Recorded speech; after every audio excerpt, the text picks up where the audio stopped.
Yo mga idol, kumusta? Mandrag mga sports TV nga pala.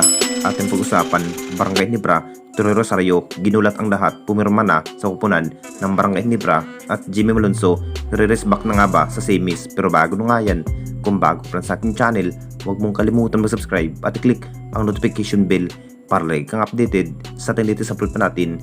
So alam na natin lahat mga idol, masyadong hinahandaan na rin ng ating Barangay Ginebra ang semifinals dahil posibleng is MB or conference pa rin ang kanilang makakasagupa sa semifinals dahil naging intense pa rin ang magiging laban dahil may pisikalan pa rin ang mangyari.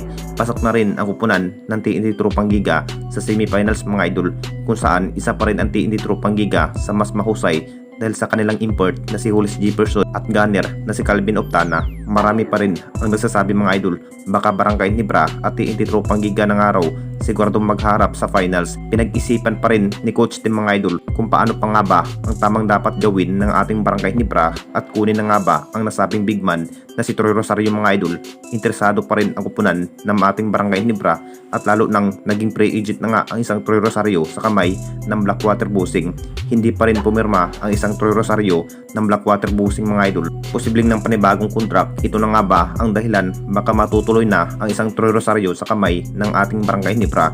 Mas maganda pa rin na may isang Troy Rosario ng ating Barangay Ginebra na may puwersa sa ilalim at may makakatandim ng ating base import. Inanunsyo na nga daw sa kupunan ng Barangay Ginebra ang isang Troy Rosario ang pinili ang kupunan ng Barangay Ginebra para maglalaro ngayong semifinals. At dito na naman tayo sa isa pa nating balita. Jimmy Malonzo, re-race back na nga ba sa semifinals para sa kupunan ng ating Barangay Ginebra?